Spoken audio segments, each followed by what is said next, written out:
राहें कठोर थी, चुप सी थी, हर मोड़ पर ज्यो अग्नि की लपेट सी थी। पर हौसले ने कहा, मत डर ओ पथिक, हर दर्द में छिपी एक नई सीख है। पाँव में छाले है, आसमान भी रूठा है, मन में फिर भी उम्मीदों का दीपक नहीं छोड़ा। हर अंधियारे में खुद को टटोलती गई, हर बार गिरने पर थोड़ा और खिलती गई। ક્રિએટિવ સ્પેસ એ આપણે માનીએ છીએ એટલું સહેલું પ્રોફેશન નથી હોતું. લખવું, પેઇન્ટિંગ કરવું, ગીતો ગાવા કે ગીતો લખવા એ બધું ભલે સાંભળનારને ખૂબ આસાન કે સરળ લાગતું હોય, પણ એ તમારા સુધી પહોંચાડવું પણ એટલું જ મુશ્કેલ હોય છે. આ મુશ્કેલ કરિયર શરૂ કરવું અને એને લાંબા સમય સુધી સાચવવું, એમાં આગળ વધવું એ ખૂબ અઘરું હોય છે. અને એની સાથે તમારે એક પત્ની, માતા, પુત્રી એ બધા ઘણા બધા રોલ જ્યારે નિભાવવાના હોય ત્યારે વધારે અઘરું થઈ જતું હોય છે. આવા મલ્ટિપલ રોલ્સ જે નિભાવી રહ્યા છે એવી ઘણી મહિલાઓ સાથે આપણે વાતો કરીએ છીએ આપણા ગૃહિણી સાથે ગોસિપ એ સેગમેન્ટમાં. આજે આપણા મહેમાન જે બન્યા છે એ ક્રિએટિવિટી સાથે જોડાયેલા છે. એ પેઇન્ટર છે, એ કવિયત્રી છે, એ લેખિકા પણ છે અને સાથે સાથે ઘર પરિવારની જવાબદારીઓ પણ સંભાળે છે. તો આપણે એમને મળશું, એમની સાથે ખૂબ સરસ મજાની વાતો કરશું. હું સ્વાગત કરું છું સોનલબેન ઓડેદરાનું. સોનલબેન, આ પ્લેટફોર્મ પર આપનું ખૂબ ખૂબ સ્વાગત છે. Thank you so much. આપ ઘણા બધા કામો સાથે જોડાયેલા છો એટલે હું માનું છું કે આપણી સાથે વાત કરવાનું ખૂબ ઇન્ટરેસ્ટિંગ રહેશે.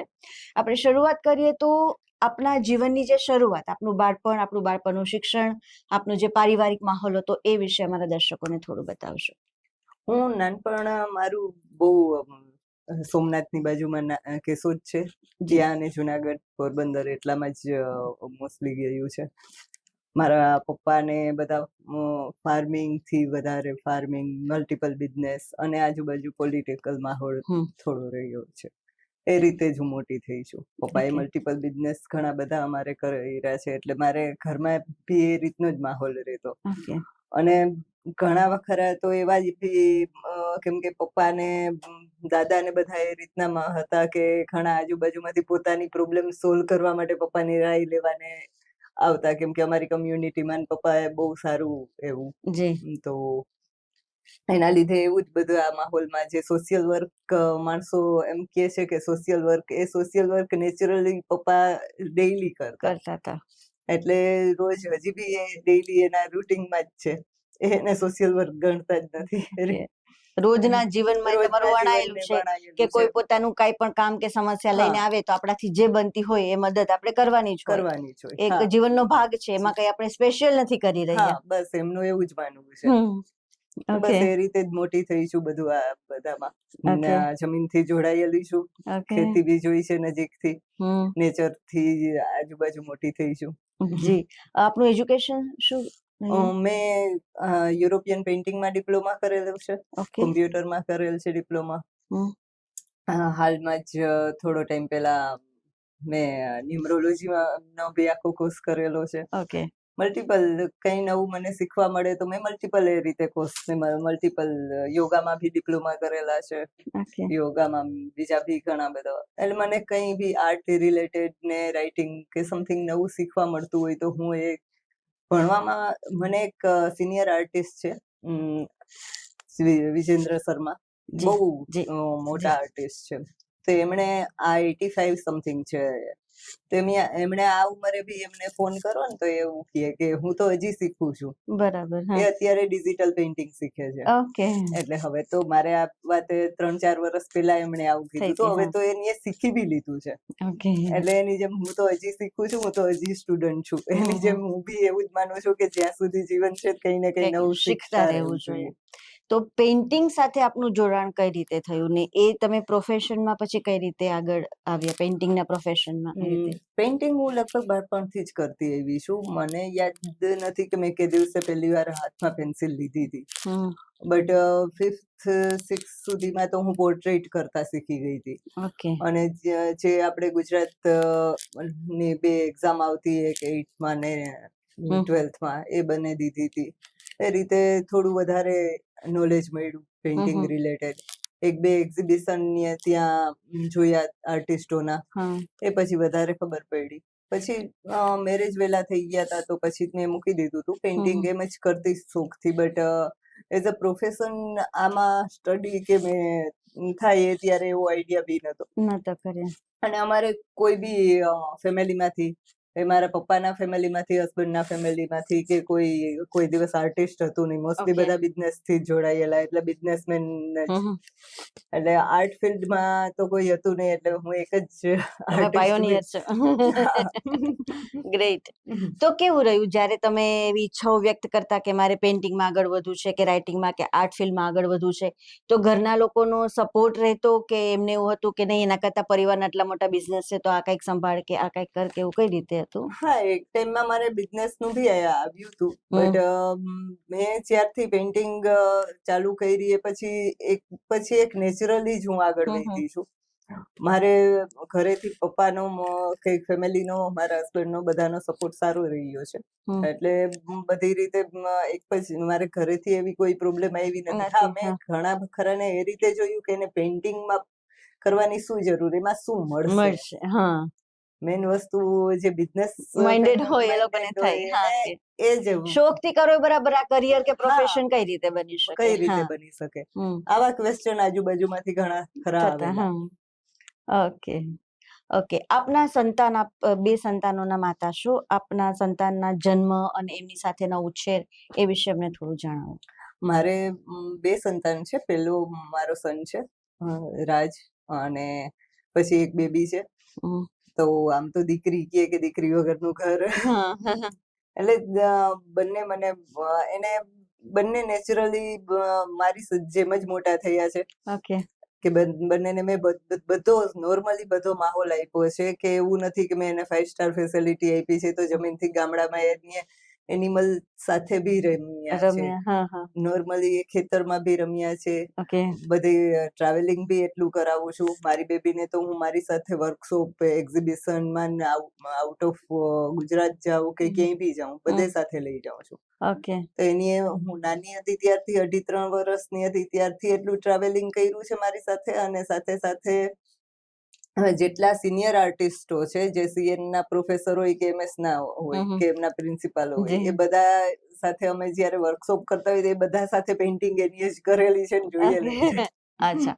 કેવું રહે છે? એટલે ક્યારેક એવું બને કે તમારે બહુ મહત્વનું કામ હોય અને સંતાનોની બી કોઈ જવાબદારી હોય, જેમ કે એમનું એક્ઝામ્સ છે અથવા તો એમનો કોઈ એન્યુઅલ ફંક્શન કે ટાઈપનું છે અને તમારે બંને વચ્ચે બેલેન્સ કરવાનું હોય, તો એ કઈ રીતે હા, આવું ઘણી વાર થાય છે. અને મારે જ્યારે બી હું એટલે જ એક્ઝિબિશન કે એવું કંઈ રાખું તો એ ટાઈમ મેનેજમેન્ટ પહેલા જોઈ લઉં છું.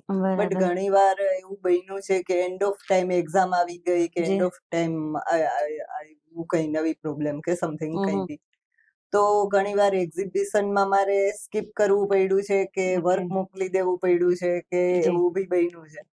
એન ટાઈમ ફ્લાઇટની ટિકિટો બુક હોય તો બી નથી ગઈ. હા, એવા બી બનાવો બન્યા છે. પણ મોસ્ટલી હું એ બંને કઈ રીતે મેનેજ કરી શકું એ કરી લઉં છું. બરાબર. આપ માતા છો એટલે ચોક્કસ રસોઈનો શોખ તો હશે. તો રસોઈનો શોખ છે આપણને? હા, હું રસોઈ તો બધા કહે છે કે બહુ સારી બનાવું છું. નાઈસ. ઓકે. એ સિવાય તમારું જે પ્રોફેશન છે એ જ આમ તો શોખ હોય છે, પણ એ સિવાય તમે શું કરો છો? એટલે તમારી બીજી કઈ એવી ગમતી પ્રવૃત્તિઓ છે જે તમે કરો છો, અથવા તો અત્યારે કઈ તમે નવું કરી રહ્યા હોય, કઈ બી તો અમને બતાવો. જે કુકિંગમાં હું કહું તો ફેમિલી સાથે થોડું, મારી બેબી કંઈક ને હું ને ઘણીવાર કોવિડમાં બહુ સાથે બનાવી છે. આમ જોઈએ તો રોજ નવી નવી ડિશિસ ટ્રાય કરતા. બટ આમ જોઈએ તો મને વધારે ટ્રાવેલિંગનો વધારે શોખ છે. ટ્રાવેલિંગ, કંઈ નવું એક્સપ્લોર કરો, કંઈ નવું શીખો. એના લીધે જ મારી બુક્સમાં બધું ઓલ ઓવર ઇન્ડિયા ને આપણું કલ્ચર બધું આવશે. મને બુક વાંચવાનો બી એટલો શોખ છે. મેં લગભગ આપણા પુરાણ જેટલા, શિવ પુરાણ છે, રામાયણ છે, બધા વાંચી લીધા છે. અને ઘણા તો મલ્ટિપલ ટાઈમ વાંચ્યા છે. અને જે ટ્રાવેલિંગમાં હું એક્સપ્લોર કરું છું એ નોર્મલી જે આપણે ટુરિસ્ટ જાય એની જેમ નથી મારું ટ્રાવેલિંગ રહેતું. હું ત્યાંના જે લોકલ માણસો હોય, જીવાતું જીવન હોય હા, ત્યાંનું. ત્યાંના હા, લોકલ માણસો સાથે રહું છું. લોકલ બરાબર. માણસો સાથે શું છે એનું કલ્ચર, એનું ફૂડ કેવું છે, હમ, એ બધું જોઉં છું. ઓકે. ને એમાંથી કઈ ને કઈ નવું આર્ટ શીખીને આવું છું. હવે હિમાચલમાં જે જૂનું આર્ટ હતું એ બી મને ખ્યાલ છે, એ બી મેં બહુ નજીકથી જોયું છે. જોયું એ આર્ટિસ્ટો કઈ રીતે કામ ત્યારે કરતા, હમ. અત્યારે ક્યાં કયું આર્ટ લુપ્ત થાય છે, એ બધું મારું રિસર્ચ એ વસ્તુમાં ટ્રાવેલિંગમાં વધારે બરાબર. હોય છે. આપે બુક લખી છે એના વિશે અમને જણાવજો, અને આપ એક ફિલ્મ સાથે પણ જોડાયેલા છો એ વિશે પણ અમને થોડી માહિતી આપશો. મારી બુક છે એનું નામ છે જીવન કી રાહે. ઓકે. એમાં હિન્દી કવિતાઓ છે. અચ્છા. હિન્દી કવિતાઓ જે કહે ને કે સ્કૂલમાં ગુજરાતી મીડિયમ, હું અડધે સુધી ઇંગ્લિશ મીડિયમમાં હતી, પછી ગુજરાતી મીડિયમ, તો ગુજરાતી તો બુકમાં રેગ્યુલર હું વાંચતી. મને હિન્દીનું થોડું વધારે પહેલેથી ગમતું, કે પેપર ગુજરાતી, બધું ગુજરાતી આવતું, તો નોવેલ ને બધી મને હિન્દી વાંચવાની વધારે ગમતી. એટલે મારું હિન્દી થોડુંક એટલે પણ સારું છે. તો એમાં કવિતાઓમાં મોસ્ટલી બધી શિવ શક્તિ ઉપર છે, કેમ કે હું શિવ ભક્ત છું, તો શિવ શક્તિ ઉપર ઘણી કવિતાઓ છે. બાકી એક છોકરીની નજરે દુનિયા છે, જેમાં ઘણા મારા અનુભવો, ઘણા મારી ફ્રેન્ડ્સના કે આજુબાજુમાં ઘણા બીજાના અનુભવો હોય, એના ઉપરથી લખેલી કવિતાઓ છે. કે એને કઈ લાઈફમાં કેટલા સ્ટ્રગલ મળ્યા છે, કે અપડાઉનમાં એ કઈ રીતે આગળ વધે છે. અને એની ઘણી કવિતાઓ એવી છે કે જે તૂટેલા માણસો હોય ને, એ પાછા ઉભા થઈ શકે. આપ એક ફિલ્મ પ્રોજેક્ટ સાથે જોડાયેલા છો એવું આપે મને એક ઔપચારિક વાતમાં આપણે જ્યારે કરતા હતા ઇન્ફોર્મલી ત્યારે કહ્યું છે. તો આ ફિલ્મ તરફ કઈ રીતે ગયા તમે? ઘણા વખતથી શું ફિલ્મ સાથે જોડાયેલા છો, કે આ તમારો પહેલો પ્રોજેક્ટ છે, અને આ કઈ રીતે જોડાયેલા છો તમે? એટલે આર્ટ ને ક્રિએટિવિટી પહેલેથી જ મારા આજુબાજુમાં રહી છે. કે પછી ભીખુદાન બાપા હોય, કે અરવિંદ બારોટ હોય, કે બધા ફેમિલીની ઘણી આજુબાજુ રહ્યા છે. ઓકે. એટલે આર્ટ સાથે એટલે જ પહેલેથી હું છું. આ કવિબઈની એમાં બી એ બધાનો, પપ્પાનો, બધાનો, ઘણા બધાનો માહોલ ઘણો અસર કરતો હોય છે. ઘણો અસર કરે છે. ને મારે આ જે મારું રાઇટિંગ છે એમાંથી ઘણું તો બહુ નાનપણનું રાઇટિંગ છે ઘણું તો. એટલે બધું તો ત્યાંથી જ આવ્યું છે. પણ હા, તમારી કોઈ બી ક્રિએટિવિટી હોય એને તમે પોલિશ કરતા રહેવું પડે. આ રીતે જ મારી રાઇટિંગ સ્કિલ છે, એમાં બેક ટુ બેક કઈ ને કઈ નવા સ્ટેપ આવ્યા છે. એ જ રીતે મારી પાસે એક પ્રોજેક્ટ આવ્યો, એ પ્રોજેક્ટમાં હું આગળ વધું છું. એના વિશે હજી એનાઉન્સ કરશું તો હા, ક્રિએટિવ રાઇટિંગ બી છે એમાં, અને હું ક્રિએટિવ એસોસિએટ બી છું એ પ્રોજેક્ટમાં. ઓકે. આપ એક પ્લેટફોર્મ પ્રોવાઈડ કરો છો નવા નવા આર્ટિસ્ટને, જે જરૂરિયાતમંદ પણ હોય અને જેમનામાં ટેલેન્ટ પણ હોય, સ્કિલ્સ પણ હોય. એ તમારા પ્લેટફોર્મ વિશે કહો, ને એ પ્લેટફોર્મ સાથે જોડાયેલો તમારો અનુભવ કહો, કે આજના સમયમાં આર્ટિસ્ટ માટે એસ્ટાબ્લિશ થવું એ કેટલું અઘરું, કે એટલું સહેલું, કે કઈ રીતનું છે? કેમ કે આજથી 15-20 વર્ષ પહેલા માહોલ અલગ હતો. હવે ઇન્ટરનેટ અને સોશિયલ મીડિયા આવ્યા પછી માહોલ ઘણો અલગ થયો છે. તો એક્ઝેક્ટલી આજે શું સ્થિતિ છે? આ મારું પ્લેટફોર્મ છે, એનું નામ હાર્ટિસ્ટ છે, હાર્ટિસ્ટ આર્ટ ગ્રુપ. આ લગભગ 8-10 વર્ષ જેવું થઈ ગયું છે હું ચલાવું છું એને. એમાં બધા આર્ટિસ્ટ, ફોટોગ્રાફર, સ્કલ્પચર, જે બી મતલબ આર્ટ સાથે જોડાયેલા હોય એ બધા એમાં સાથે હું જોડું છું. અને બધાને કઈ ને કઈ કામ કે પ્લેટફોર્મ કે જે રીતે હેલ્પ કરી શકું એ રીતે કરું છું. ને નવા આર્ટિસ્ટોને ને નવા ફોટોગ્રાફરોને હું વર્કશોપ ને બી પ્રોવાઈડ કરું છું, કે થોડું એમાં શીખી શકે નવું કંઈ. તો આજે છે હાર્ટિસ્ટ આર્ટ ગ્રુપ. એમાં હું ઓલ ઇન્ડિયામાં, ઇન્ડિયાની બહાર બધે એક્ઝિબિશન ને વર્કશોપ કરાવું છું. અને જે અહીંયા જે નાના મોટા પ્રોજેક્ટ હોય, એ પ્રોજેક્ટોમાં બી આર્ટિસ્ટોને જેને જરૂર છે ખરેખર, એમને મારા થ્રુ કંઈ કામ મળે એ ટ્રાય કરું છું. કે એમને જીવનમાં જે જીવન જરૂરિયાત માટે મોસ્ટલી અત્યારે પૈસાની જરૂર છે, અને આર્ટિસ્ટો પાસે પૈસા હોતા નથી. કેમ કે આર્ટને એક પ્લેટફોર્મ દેવો એ બહુ અઘરી વસ્તુ છે. અને આર્ટને પ્લેટફોર્મ મળે છે તો બી એને જે પ્રાઇઝ જોઈએ છે એ પ્રાઇઝ મળતી નથી ઘણી વાર. આર્ટ લવર છે, બટ આપણે ગુજરાત કયો કે પછી હજી ઇન્ડિયા કયો, ઘણી વસ્તુમાં આર્ટ પેઇન્ટિંગ લેવામાં બહુ પાછળ છે. બાકી આર્ટ તો આપણે વર્ષોથી રામાયણ મહાભારત ટાઈમથી આપણામાં ઇન્ડિયામાં આર્ટ કલ્ચર બહુ જૂનું રહ્યું હા, છે, હા. બટ અત્યારે જે કદરદાનો છે એ બહુ ઓછા છે. ઓછા છે. આપના જે આપણે કહ્યું કે આપના જે પેઇન્ટિંગ છે મેક્સિમમ આપ વિદેશમાં વેચાય છે કે એમાં હમ. ડિમાન્ડ વધારે છે. તો આ ક્લાયન્ટ્સ સુધી પહોંચવાનું કલા પ્રેમીઓ સુધી પહોંચવાનું આપ કઈ રીતે કરો છો? એ આપ ચોક્કસ અમારા દર્શકોને પણ ખાસ કહેજો, કેમ કે જે પણ આર્ટિસ્ટ હશે, જોડાયેલા હશે, એમને પણ ગાઈડન્સ મળશે કે એ લોકોએ કઈ રીતે આગળ વધવું. મોસ્ટલી અત્યારે સોશિયલ મીડિયા સૌથી ઈઝી વે છે કે તમારે સોશિયલ મીડિયા પેજ કયો, ઇન્સ્ટા કયો, ફેસબુક કયો, યુટ્યુબ, ગૂગલ, એના થ્રુ તમે બહુ ઇઝીલી પહોંચી શકો છો. બટ એમાં બી ઘણા બધી પ્રોબ્લેમ આવે છે. બટ તમે જો તમારું ગ્રુપ અને તમારું વર્ક સારું હોય તો તમારે બેક ટુ બેક એ રીતે કોન્ટેક્ટ બનાવવા પડે. એ રીતની કોમ્પિટિશનો ઘણી નેશનલ, ઇન્ટરનેશનલ બધી કોમ્પિટિશનો આવતી હોય, એમાં તમારે પાર્ટ લેવો પડે. એવા એક્ઝિબિશનમાં કે એવા પ્લેટફોર્મ સુધી તમારે વર્ક પહોંચાડવા પડે. જી, કોમ્પિટિશન તો બહુ છે, કેમ કે બહુ બધા આર્ટિસ્ટ આપણે ત્યાં હોય છે, એટલે એમાંથી નામ બનાવવું, એસ્ટાબ્લિશ થવું અને લાંબા સમય સુધી ટકી રહેવું, એ મને લાગે છે કે વધારે મોટી ચેલેન્જ છે. એના માટે તમારું વર્ક બી એવું હોવું જોઈએ. હા, ચોક્કસ. કે ઘણા એવું કરે છે કે ક્યાંય ઇન્સ્ટા કે માંથી કે ક્યાંયથી કોઈ ફોટો લીધો અને એને બનાવ્યું. એ કોપી વર્ક નહીં, તમારી પાસે તમારું પોતાનું આર્ટ હોવું જોઈએ, ઓરિજિનલ વર્ક હોવું જોઈએ. જો તમારું વર્ક સારું હશે અને તમે એક પ્લેટફોર્મ સુધી પહોંચી જશો તો તમારું વર્કને ખરેખર એક જોઈએ એવી પ્રાઇઝ મળી જશે. Very good, you are right. આ ફિલ્ડમાં આવ્યા પછી આપના જીવનમાં, એટલે પ્રોફેશનલી જોડાયા પછી આપને જીવનમાં શું બદલાવ લાગે છે?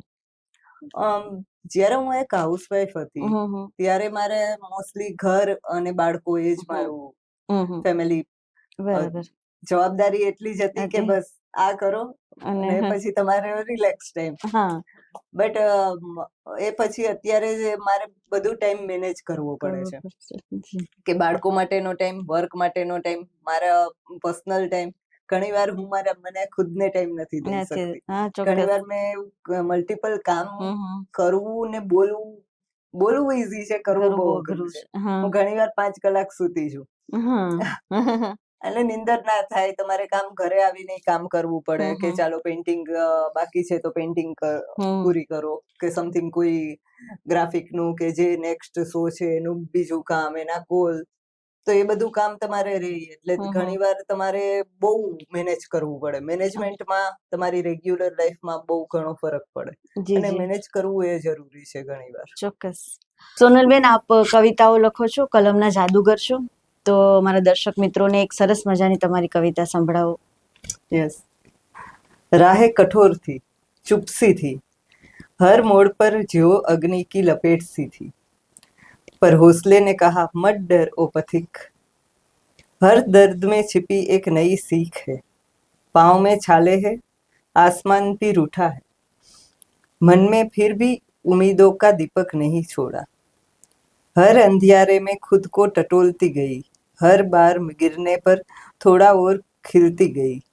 ક્રિએટિવ ફિલ્ડ હોય કે ગમે તે ફિલ્ડ હોય, ખાસ કરીને મહિલાઓ કોલેજ કે સ્કૂલ લાઈફમાં બહુ એક્ટિવ હોય, પછી એવું બને કે સંતાનને પરિવારની જવાબદારીને લીધે એને બ્રેક લઈ લીધો. આ બ્રેક ઘણીવાર 2-4 વર્ષનો હોય તો બરાબર છે, પણ ક્યારેક 5-10 વર્ષનો થઈ જાય, પછી એ કોન્ફિડન્સ લૂઝ કરી દે, નવું શીખવાની ઈચ્છાઓ થોડી ઓછી થાય, એવું બધું થતું હોય. આપે આ બધામાંથી બહાર આવીને પાછું પાછી સોનલ આપ બની ગયા છો.